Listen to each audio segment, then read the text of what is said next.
कौरव और पांडव। अब अंतिम न्याय करने की बात आती थी बार बार।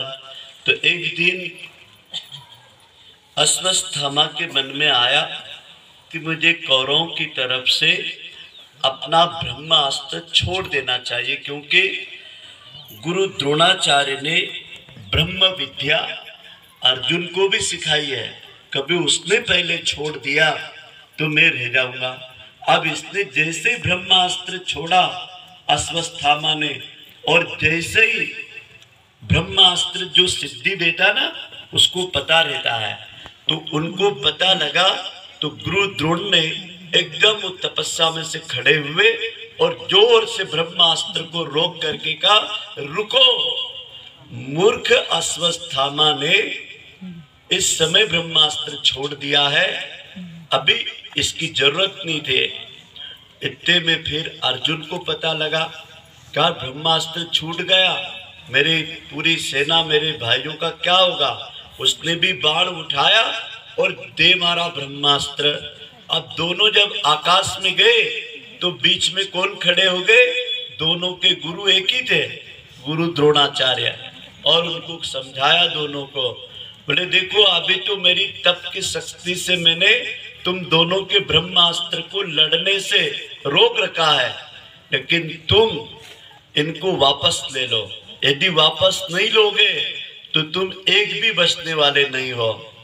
अब इधर अर्जुन तो वापस लेना जानता था, उसने ब्रह्मास्त्र को धीरे धीरे धीरे धीरे अपने मंत्र विद्या से वापस तर्कस में बुला लिया।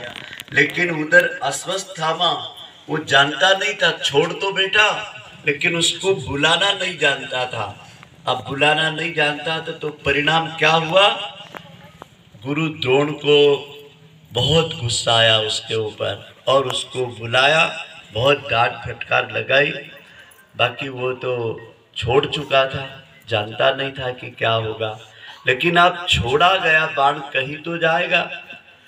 तो वीर अभिमन्यु की पत्नी के गर्भ में बच्चा था, और वो बच्चा उत्तरा के गर्भ का कालखंड डिलीवरी का पूरा समय चल रहा था। और वो ब्रह्मास्त्र की वो शक्ति कहाँ जाके उस शिशु के ऊपर प्रेरित हुई, और जैसे शक्ति लगी और उत्तरा जब तड़पड़ाने लगी तो भगवान कृष्ण ने जाकर के उस अश्वत्थामा के मस्तिष्क की ये जो अज्ञा चक्र है ना, खोपड़ी, इसका ऑपरेशन करके उसको तर्कस से फाड़ करके उसके अंदर जो दिव्य चक्षु की मणि थी वो मणि निकाल दिया और उसको श्राप दे दिया कि तू सारी जिंदगी तक तेरी मुक्ति नहीं होगी और तेरा ये घाव नहीं भरेगा, तू भटकते रहेगा। और इधर उत्तरा के गर्भ का जो शिशु था उसी मणि से उन्होंने प्राण संचार करके उसको बचाया।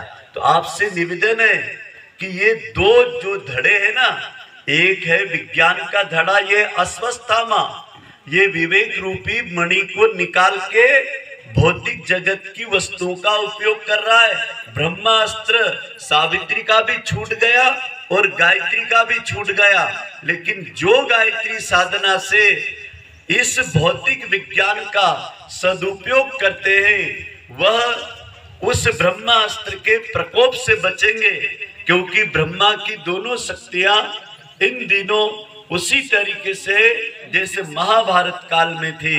अब दोनों आमने सामने है, एक सूर सेना और एक असुर सेना। तो सूर सेना में हम सब गायत्री परिजन सद प्रवृत्तियों के साथ जुड़ने वाले लोग